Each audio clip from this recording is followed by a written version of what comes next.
Bona sengithula isikhathi eside ngiloke ngingafuni ukugonyuluka ngalento. Sengibuka inqwaba yama podcast o-Agenda Network ile enye engiyithandayo futhi nayo kaSkim GP. Of which ama platforms agrand o2 la akhona namanye ne but lawo yiwa major phezulu about ama offenders ama ex offender angasekho ejele akhuluma izitori zawo zasejele. Into efike ngiphathe kabuhlungu la majority lama ex offenders are romanticizer ijele enzi ijele kwi public or kwi society libukeke ngazathi iholiday inn. Ya understand? Mina as umuntu osebenza ejele ngizokutshela straight musukukhohliswa abantu abake baboshwa baphuma ngaphandle ejele.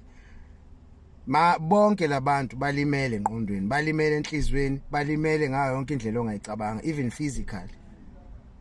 Abanye bangena ejele bengaguli ndawo namhlanje banama chronic disease njengoba ama ex offenders.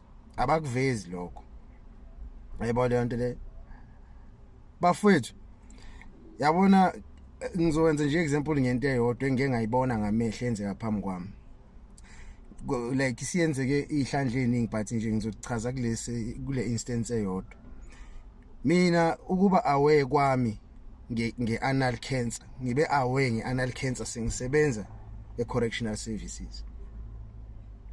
And now uma usebenzisa ingqondo most likely yini into engakhoza ukuthi umuntu abe ne-anal cancer. Ayibona le nto. Lapha engqeni abafowethu baphenduka abafazi. Ya understand? Endakalalo umuntu oyedwa. Enye into kumele uyazi. Ingakho bengeke bavuma ukuthi bake balalwe, bayalazi iqiniso. Akalalwanga umuntu oyedwa. Yayizwa le nto le.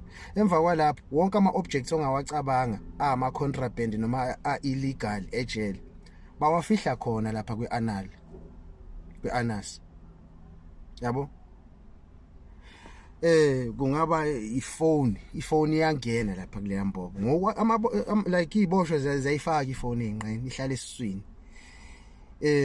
Immese, ama drugs, yonke into ongayicabanga bayayifaka engqeni. Bathi ukapha ngolimi lasejele.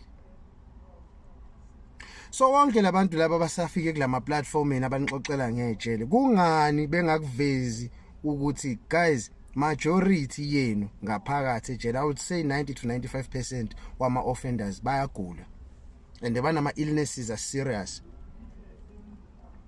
Ngikhuluma ngento engiyaziyo. Ngikhuluma ngento engiyiphila almost every day, umsebenzi wami lo ngikhuluma ngawo. Bahanjiswa yimina noza kwethu kuma clinic nasebhedlela. Ya understand? Ayikho into ekuzothiwa mayenziwa odokotela kuthiwa siqhele. Yonke into yenziwa sikhona sibuka. Ayikho offender engangifihlela ukuthi iphethwe yini health wise because idinga mina ukuthi iyosizakala. So musani ukumisleader i-youth niloke niromanticizer ukuba sejele guys. Akuyona kuphela indaba zomalalana ejele. Kuningi okwama factors. Ya understand? Kuningi and okungekho grand. Mangithi kuwe le ndawo yayilimaza ingqondo. Hayi kancane iyayilimaza ingqondo. Iyamlimaza nomuntu siqu sakhe.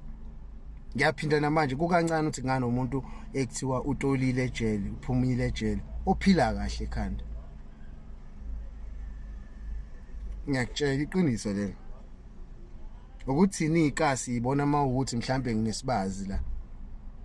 Kunezibazi ke zingabonakali ngokwehlola inyama kodwa ezingapholi futhi ezinkulu okudlula isibazi leso sibona ngamehlo. Majority ama ex offenders abantu abafacane nezinto ezifana nalezo guys. So asiyena ukushuka khotha lento siloke senza ngazathi kwi public there's something nice or something heroic ngokuthi uboshiwe. Yini emnandi ngokuboshwa? Cause ijele livulwa ngo8 ekseni. Ngabo 2:30 to 3 liyakhiwa. Ufana nesilwane esifuyiwe. And mase nikhiyeliwe senivalelwe nodwa emaseleni ngaphakathi yila imkhuba egileka khona. Ale ngikhohliswa abantu imost labafethu abama ex convict abagijima beyophapha kuma podcast bezenza izinto ezazithafa ejele. Siyazi ukuthi nanidayisa ngemzimba ejele. Abanye bembeni omahosha ejele. Khuluma iqiniso. abanye benu ukuze nithole indlela yokusurvive ejele benidayisa ngezinqa nemunye amanye amadoda imthondo lapho ukuze nikwazi ukuthi nibe nento ethile niyibekayo etafuleni nani nikwazi ukuhlanganela lezi zinto enizidingayo lapha nalapha. Akungathi namhlanje seningaphandle kumele ngabe yinini enibuye isizwe nitshela abantu iqiniso, nitshela abantu the real traumatic experiences enwaface inside of prison, ukuze ingane ezincane ezikhulayo zokwazi ukuthi akuyona indawo yokudlalela le. Engikwaziyo uyabona ama ex convicts afunda ilesson ngaphakathi ejele, ngeke uwezwe gijima ekhulumana nezinombolo estradini, ngeke uwezwe futhi ehambe phapha eqhambisa ukuthi wona akaboshwa kwasho kwagcina. Awayikhulumi lezo zinto. Yilo muntu obede isikhebereshe sasejele ngaphakathi uzofuna ukuzokwenza ijele libukeke ngazathi liyinto enhle ngaphandle. Kuno lapha ngaphakathi ningazodlala guys. Mawukuthi wena uyazazi ukuthi uyinkabi, awunasibhamu uzobusiphethe lapha ngaphakathi. Ngisho ukuthi uyazazi ukuthi ulwa kunqamuka izandla namanga bazokubhebha ngiyibeka kanje straight, angifuni nokuyiso ukuyimbathisa, bazokudla and udliwa abantu abagulayo ngaphandle kwecondom.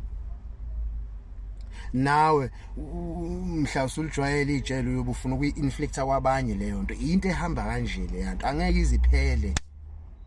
Banamanga mabelo bentshela abalalo lapha ejele, amanga majority yabo mfethu sihlala sibabu yazi fethu uzushawa amahloni uthi hayibo kahle lona uthini kahle kahle. Siyanazi phela gents, akushintshanga fakole siyanazi. Yekani ukumisleader isizwe, tshelani isizwe kuyiqiniso. There's nothing heroic or there's nothing ongayiglorify ngeprison. Nyama lapho.